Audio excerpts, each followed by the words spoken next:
सदियों से छिपा सूर्य देवता की यह स्वर्णिम प्रतिमा इस प्राचीन ओम नमो भगवते। एक दिन राजा विक्रमादित्य के दरबार में एक रहस्यमयी आदमी आया। उसने राजा को काठ का एक घोड़ा दिखाया और कहा, महाराज, यह ना तो कुछ खाता है और ना कुछ पीता है, और जहां चाहो वहां यह ले जाता है। विक्रमादित्य उस आदमी के हाव भाव देखकर समझ गए कि कुछ तो अजीब हो रहा है। विक्रमादित्य ने उसी समय दीवान को बुलाया और 1,00,000 सोने के सिक्के देने को कहा। दीवान आश्चर्यचकित था, पर राजा के आदेश के कारण उसने उस व्यक्ति को सोने के सिक्के दे दिए। धन लेकर वह आदमी वहां से चलता बना, पर चलते चलते कह गया कि इस घोड़े को कभी कोड़ा मत मारना। एक दिन विक्रमादित्य उस काठ के घोड़े पर बैठकर उसका निरीक्षण कर रहे थे। उन्हें उस आदमी की बात याद ना रही और उस घोड़े को कोड़ा मार दिया। तभी अचानक ही वह काठ का घोड़ा विक्रमादित्य को आकाश में ले उड़ा और समुद्र पार ले जाकर घोड़े ने विक्रमादित्य को एक भयानक जंगल में गिरा दिया। होश संभालकर विक्रमादित्य जब आगे बढ़े तो वह उस भयानक रहस्यमयी जंगल में खो गए। विक्रमादित्य 15 दिनों तक उस भयानक जंगल में भटकते रहे। भटकते भटकते उन्हें एक रहस्यमयी गुफा दिखाई दी। उन्होंने देखा कि गुफा के बाहर एक पेड़ है और 2 कुएं भी मौजूद हैं। पेड़ के ऊपर एक बंदरियां भी बैठी थीं, जो कभी नीचे आती तो कभी ऊपर चढ़ती। विक्रमादित्य छिपकर सब हाल देखने लगे। दोपहर होते ही एक तांत्रिक उस गुफा से बाहर आया और कुएं से पानी लिया और उस बंदरियां पर छिड़क दिया। तभी वह एक बहुत ही सुंदर स्त्री बन गई। तांत्रिक पहर भर उसके साथ रहा और फिर दूसरे कुएं से पानी लेकर स्त्री पर छिड़का कि वह फिर से बंदरियां बन गई और पेड़ पर जा बैठी, और तांत्रिक वापस उस गुफा में चला गया। यह देखकर विक्रमादित्य को बहुत ही अचंभा हुआ। विक्रमादित्य ने भी कुएं के पानी को जब उस बंदरियां पर छिड़का तो वह एक सुंदर स्त्री बन गई। उन्होंने जब प्रेम से उस स्त्री की तरफ देखा तो वह बोली, हमें हमें ऐसे मत देखो, हम तपस्विनी हैं, श्राप दे देंगे तो तुम भस्म हो जाओगे। राजा बोला, मेरा नाम विक्रमादित्य है, मेरा कोई कुछ नहीं बिगाड़ सकता। नाम सुनते ही वह स्त्री विक्रमादित्य के चरणों में गिर पड़ी और बोली, हे राजन, आप अभी यहां से चले जाओ, नहीं तो ये तांत्रिक आएगा और हम दोनों को श्राप देकर भस्म कर देगा। विक्रमादित्य ने कहा, तुम कौन हो और इस तांत्रिक के हाथ कैसे लगे? स्त्री बोली, मेरे पिता कामदेव और मां पुष्पावती हैं। जब मैं 12 बरस की हुई तो मेरे घर वालों ने मुझे एक काम करने को कहा। मैंने वह काम नहीं किया तो उन्होंने गुस्सा होकर मुझे इस तांत्रिक को दे दिया।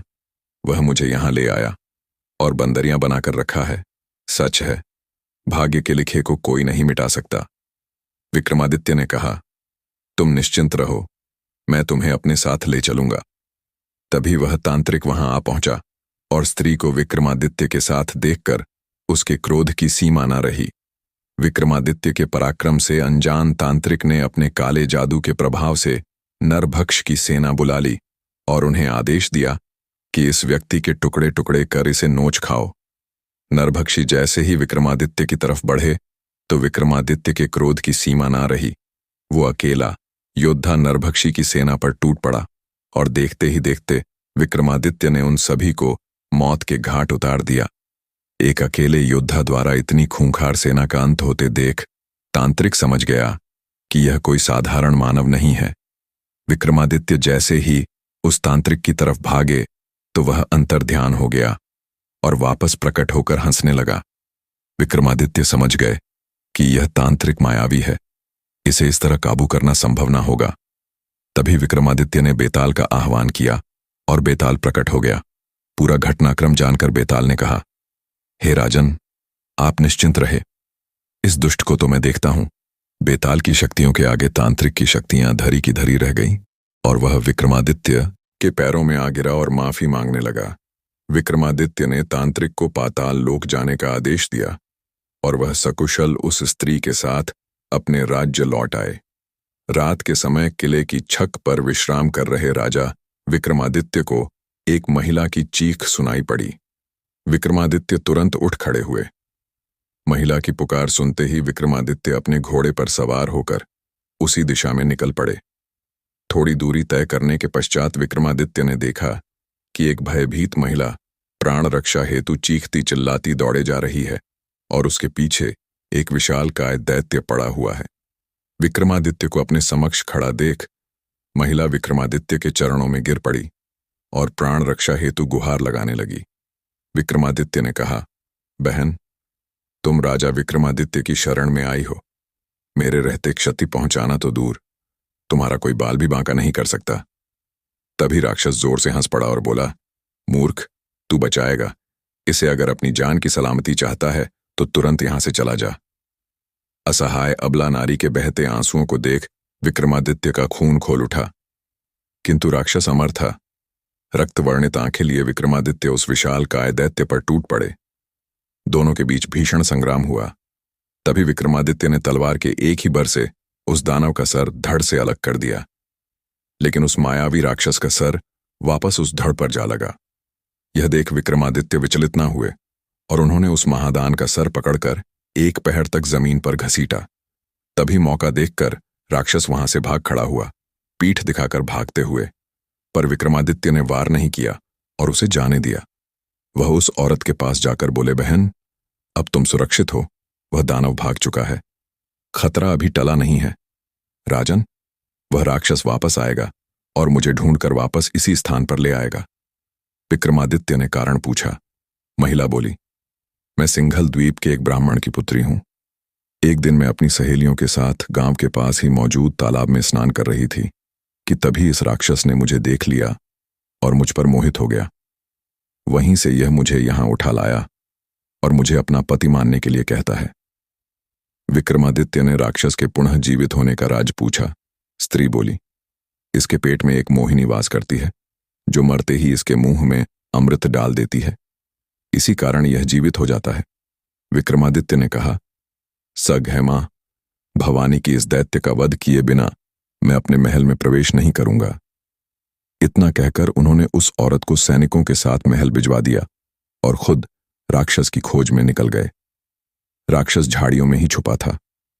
मौका देखकर उसने विक्रमादित्य पर हमला कर दिया। विक्रमादित्य ने तलवार के एक ही बार से उस राक्षस का पेट चीर दिया। तभी उसके पेट से मोहिनी निकली और वह अमृत लेने के लिए भागी। विक्रमादित्य ने बेताल का आह्वान किया और बेताल ने मोहिनी को पकड़ लिया। अमृत के अभाव में राक्षस तड़प कर मर गया। विक्रमादित्य का पराक्रम देखकर मोहिनी उन पर मोहित हो गई और वो विक्रमादित्य से विवाह कर उनके साथ महल लौट आई। राजा विक्रमादित्य ने एक महाभोज का आयोजन किया। उस भोज में असंख्य विद्वान ब्राह्मण, व्यापारी तथा दरबारी आमंत्रित थे। भोज के मध्य में इस बात पर चर्चा चली कि संसार में सबसे बड़ा दानी कौन है। सभी ने एक स्वर से विक्रमादित्य को दुनिया का सर्वश्रेष्ठ दानवीर घोषित किया। राजा विक्रमादित्य लोगों के भाव देख रहे थे। तभी उनकी नजर एक ब्राह्मण पर पड़ी जो अपनी राय नहीं दे रहा था, लेकिन उसके चेहरे के भाव से स्पष्ट प्रतीत था कि वह सभी लोगों के विचार से सहमत नहीं है। विक्रमादित्य ने उससे उसकी चुप्पी का कारण पूछा तो वह डरते हुए बोला कि सबसे अलग राय देने पर कौन उसकी बात सुनेगा। विक्रमादित्य ने उसे निर्भय होकर अपनी बात कहने को कहा। ब्राह्मण ने कहा, विक्रमादित्य बहुत बड़े दानी हैं, यह बात सत्य है, पर इस भूलोक के सबसे बड़े दानी नहीं हैं। ये बात सुनते ही सभी चौंक गए।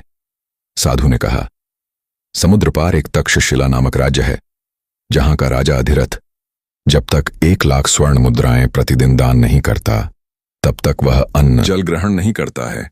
अगर यह बात असत्य प्रमाणित होती है तो मैं कोई भी दंड पाने को तैयार हूं। विक्रमादित्य ब्राह्मण की स्पष्ट वादित से बहुत प्रसन्न हुए और उन्होंने उसे पारितोषिक देकर सादर विदा किया। ब्राह्मण के जाने के बाद विक्रमादित्य ने बेताल का स्मरण किया। जब बेताल उपस्थित हुआ तो विक्रमादित्य ने बेताल को समुद्र पार राजा अधिरथ के राज्य में पहुंचा देने को कहा। बेताल ने पलक झपकते ही उन्हें वहां पहुंचा दिया। अधिरथ के महल के द्वार पर पहुंचकर उन्होंने अपना परिचय उज्जैन के एक साधारण नागरिक के रूप में दिया तथा अधिरथ से मिलने की इच्छा जताई। द्वारपाल जब उन्हें राजा के पास लेकर गया तो राजा ने पूछा कि तुम कौन सा काम कर सकते हो। विक्रमादित्य ने कहा, जो कोई नहीं कर सकता वह काम मैं कर दिखाऊंगा। राजा ने विक्रमादित्य को द्वारपाल के रूप में नियुक्त कर दिया। विक्रमादित्य ने देखा कि राजा अधिरथ सच में प्रतिदिन 1,00,000 सोने की मुद्राएं दान में देता है। उन्होंने यह भी देखा कि राजा अधिरथ रोज शाम अकेला कहीं निकलता है और जब लौटता है तो उसके हाथ में 1,00,000 स्वर्ण मुद्राओं से भरी हुई थैली होती है। एक दिन शाम को विक्रमादित्य ने छिपकर राजा का पीछा किया। उन्होंने देखा कि राजा समुद्र में स्नान करके एक मंदिर गया और एक प्रतिमा की पूजा अर्चना करके उबलते तेल के कड़ा में कूद गया। जब उसका शरीर लगकर भुन गया तो कुछ चुड़ैलों वहां आई और भुना शरीर कड़ा से निकालकर नोच नोच कर खा गई और तृप्त होकर चली गई। चुड़ैलों के जाने के बाद प्रतिमा से एक देवी प्रकट हुई और अमृत की बूंदें डालकर राजा को जीवित कर दिया। देवी ने 1,00,000 स्वर्ण मुद्राएं अधिरथ की झोली में डाल दी और वह खुश होकर महल लौट आया। सोने के सिक्कों का रहस्य जानकर विक्रमादित्य नदी में कूद गए और स्नान करके मंदिर में देवी की पूजा की और तेल की कढ़ाई में अपने शरीर का समर्पण कर दिया।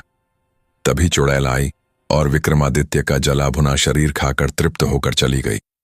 देवी प्रकट हुई और कढ़ाई में अमृत डालकर विक्रमादित्य को जीवित कर दिया। देवी ने विक्रमादित्य को स्वर्ण मुद्राएं देनी चाहिए। उन्होंने यह कहकर मना कर दिया कि उनके लिए देवी की कृपा ही सर्वोपरि है और उन्होंने 7 बार यह क्रिया दोहराई। 7वीं बार देवी ने कहा, बस करो, तुम्हें जो मांगना है मांग लो। विक्रमादित्य इसी अवसर की ताक में थे।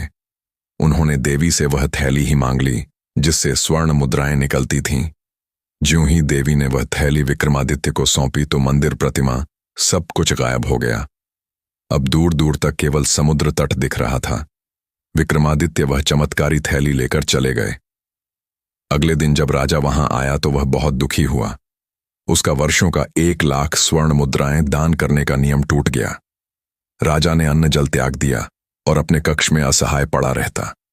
अत्यधिक अस्वस्थ राजा मरनाश की हालत में अंतिम सांसें गिन रहा था कि तभी विक्रमादित्य राजा के पास आ पहुंचे और उनकी उदासी का कारण पूछा।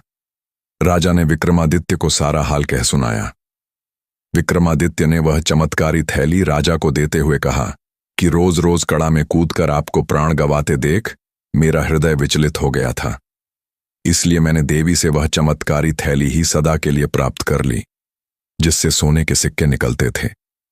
राजा अधिरथ तुरंत भांप गए कि उनके साथ सामने खड़ा शख्स कोई साधारण मानव नहीं है।